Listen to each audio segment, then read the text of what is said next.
This is the key to a crucible that stretches. Absurd defiance ends here, hatchling. We will win this together.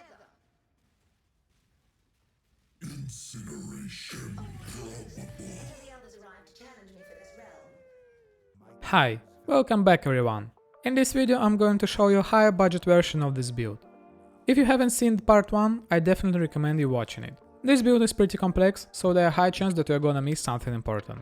But before we start, if you like the content and want to support me financially, I have made a Patreon, where you can get access to the video before everyone else, request a build from me, or help with any of your POBs. If you want to thank me for my time and content, you can find the links in the description below. Thank you. Let's get started.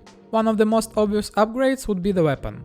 Annihilating stuff is pretty hard to beat when it comes to elemental builds, but it comes with a big downside of reducing elemental resistances. So to overcome this downside, I'm going to use a Mage Blood. This way we can increase the speed and the damage of our character even more. Depending on the maps, I'm running either Progenesis or Bottled Faith. For the next upgrade, I decided to get better helmet.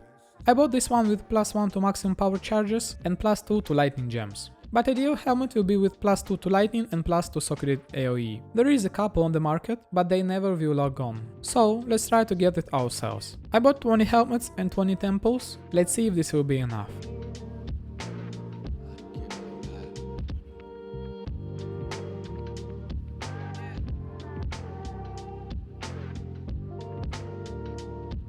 Well, as you might have expected, it didn't go well.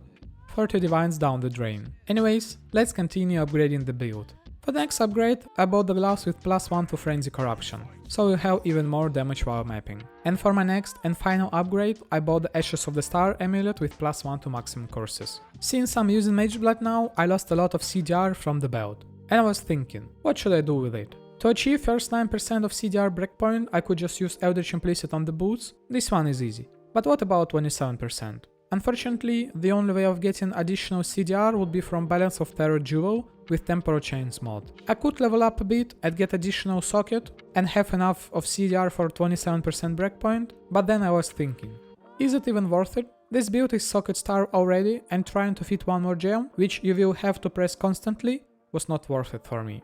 So that is why I bought Ashes with +1 to curses and decided to use conductivity instead.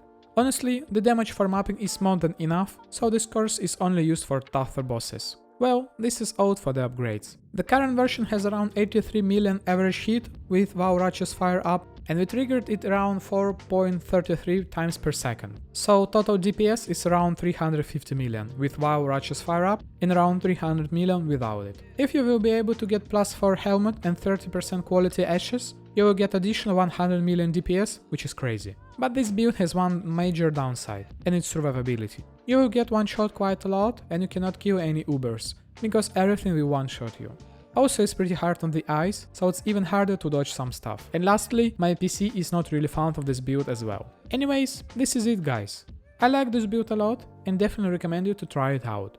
The total cost of this build is around 100 divines plus Mage Blood, while the budget version is around 50 divines. And most of that cost comes from the body armor itself. During the leak I remember Stasis Prison cost around 6 divines, so the budget version might cost even less. If you have any questions, feel free to ask them in the comments below. If you like the content, don't forget to like and subscribe. And I will see you in the next one. Bye!